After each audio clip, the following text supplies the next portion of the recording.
पिंजरे को वहीं छोड़ा है।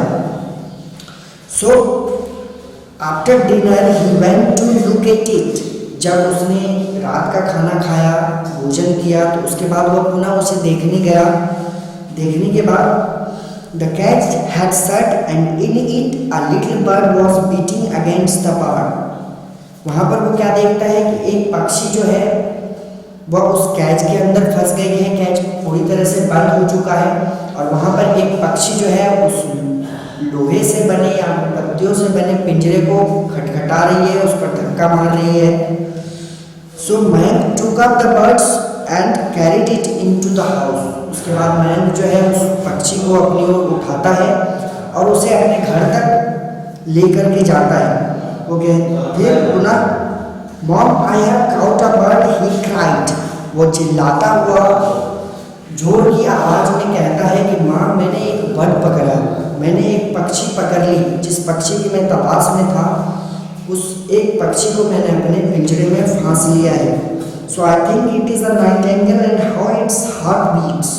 वो कहता है मुझे लगता है कि ये एक बुलबुल है और इसकी धड़कनें जो है, हृदय जो है वो कितनी जोर से धड़क रही है। So his mom said that it was a wild canary. उसकी मॉम उससे कहती है कि ये जंगली पक्षी है, गाने वाली पक्षी है, इस पर हमें भरोसा नहीं करना चाहिए। बी केयरफुल, सतर्क हो जाओ। डोंट हर्ट इट, इसे नुकसान मत पहुंचाओ। You better let it go, तुम्हारे लिए ये अच्छा होगा कि इसे तुम जाने दो। वो कहता है नो ही सेड, वो कहता है नहीं मैं इसे नहीं जाने दे सकता। I am going to give it something to eat and drink. Man put the bird in a cage. वो कहता है कि मैं अब इसे कुछ भोजन देने जा रहा हूँ या फिर कोई पानी देने जा रहा हूँ। मैंक ने अपने पिंजरे को वहाँ रख दिया and for 2 days gave it seed and water. वो लगातार 2 दिनों तक उसे पानी और भोजन बीज जो है वो देता रहा। इसके बाद but on the 3rd day, तीसरे दिन ही forgot all about it and did not change the water. वो सब कुछ भूल गया, उसने ना ही उसमें भोजन डाले ना ही उसने पानी डालने का काम किया। तो उसके साथ वो भूलने के साथ साथ जो है भूलने के अगर उसे किसी पक्षी को या फिर किसी पशु को पालना भी था तो उसे ये नहीं भूलना चाहिए कि मैंने अपने अंदर किसी पशु को या फिर पक्षी को बांध रखा है जिसे कि मुझे समय पर भोजन या पानी देने जरूरी है, क्योंकि वो भी एक जीव है, प्रतिदिन भोजन करते हैं। सो हिज मॉम से 3rd day he forgot all about it and did not change the water। तीसरे दिन क्या होता है, वो सब कुछ भूल जाता है, ना ही उसे पानी देता है और ना ही उसे भोजन देता है। ना ही बिना पानी और भोजन के वो जीव कैसे जिए। सो his mom said see here you have forgotten your word. उसकी माँ उससे कहती है कि देखो इधर, तुमने अपने पक्षी को भुला दिया है। You would better let it गो। मैं अभी भी कह रही हूँ कि इसे पिंजरे से उड़ा दो, इसे जाने दो, इसे स्वतंत्र कर दो। मैंक सेट अप योर केज, और मैंक जो है अपने पिंजरे को बंद करता है। Else your bird will fly out and hurt itself. Otherwise अगर तुमने अपने पिंजरे को बंद नहीं किया तो ये उड़ेगी और खुद को नुकसान पहुंचाएगी। She had hardly spoken the words when the bird found the door was delighted, spread its wings and flew around the room toward the window. So उसने जोर से एक आवाज़ें लगाई। उसने देखा कि बर्ड जो है अपने दरवाजे को खोल करके वो वहाँ से उड़ी। ये देखकर वो काफ़ी खुशी हुआ। अपने विंग्स को फैलाए हुए चारों ओर वह उस रूम के, उस कमरे के चारों ओर चक्कर लगाए। मैंक कैम रनिंग इन, और वहाँ पर मैंक जो है दौड़ा चला आया। उसने उस पक्षी को उठाया और फिर से पुनः उसने उस पिंजरे में उसे डाल दिए। So Mank thrust his hand in the cage and begin to clean him. उसके बाद मैंक जो है अपने हाथों को जोर से उस पिंजरे के अंदर डालता है और उसे साफ करना शुरू करता है। But the little bird was frightened and fluttered. लेकिन वो छोटी सी गाने वाली जो पक्षी थी वो इस चीज़ से काफ़ी भयभीत थी और सहमी थी, डरी हुई थी। After Mayank had clean the catch, जबकि पूरी तरह से मयंक जो है उस पिंजरे को साफ करता है, तो साफ करने के बाद वह उसमें कुछ पानी डालता है। His mom saw that he had forgotten to shut the cage door. उसकी माँ ये देखती है कि वह उस पक्षी के पिंजरे के दरवाजे को बंद करना भूल जाता है फिर से पुनः, एंड उसके बाद जो है वह उसे बुलाती है।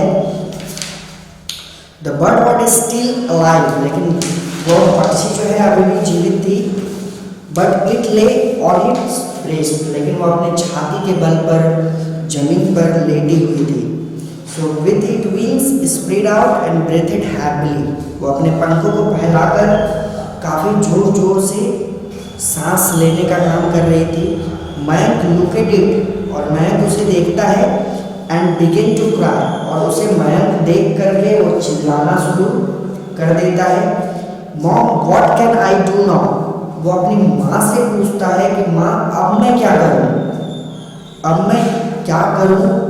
You can do nothing now, she replied, और वह उसे पुनः कहती है कि अब तुम कुछ नहीं कर सकते, क्योंकि जब उस पक्षी को तुम्हें अपने पिंजरे से छोड़ना था, स्वतंत्र करना था, तो तब तुमने कुछ नहीं किया। अब जब पक्षी का अंतिम समय हो चला है तो तुम कहते हो कि मैं क्या कर सकता हूँ, what can I do. So Mayank stayed by the cage all day, वह पूरी दिन उसी पिंजरे के साथ मयंक जो है वहाँ पर खड़ा रहा, बैठा रहा। He did nothing but look the birds, उसने वहाँ पर कुछ नहीं किया, लेकिन वो काफ़ी देर तक उस पक्षी को देखता रहा। And all the time the birds lay on its breast, वह पूरे समय देखता है कि वो पक्षी जो है अपनी छाती के बल पर सोई हुई है। And breathed hard and fast, और ये वो भी गौर करता है कि वो पक्षी जो है काफ़ी तेज सांसें भर रही है, और इसके साथ साथ उसके धड़कनें जो है काफ़ी तेज हो चली है। When Mayank went to bed, the bird was dead, और जबकि मयंक रात को अपने कमरे में बेड पर सोने जाता है तो उसी समय उस पक्षी की मृत्यु हो जाती है। Mayank could not get to sleep for a long time, और इस मृत्यु के बाद मयंक को काफ़ी लंबे समय तक नींद नहीं आती। Every time that he shut his eyes, he seemed to see the bird still lying and sighing. जब भी वो अपनी आंखें बंद करता है वो हमेशा ये महसूस करता है कि पक्षी उसके आसपास ही है, और वो पक्षी काफ़ी जोर जोर से सांसें भर रही है, उसकी धड़कनें काफ़ी तेज चल रही है। जब भी वो अपनी आंखें बंद करता है उसके मन में इसी तरह के सपने आते हैं, तो इसलिए उसे काफ़ी समय तक नींद नहीं होता। उसे लगता है, ऐसे हमेशा लगता है कि बर्ड जो है वो ज़मीन पर पड़ी हुई है, पक्षी जो है ज़मीन पर पड़ी हुई है और जोर जोर से सांसें भर रही है। बट इन द मॉर्निंग, और सुबह होती है, सुबह में when Mayank went to his cage, जबकि मयंक अपने पिंजरे की ओर जाता है, he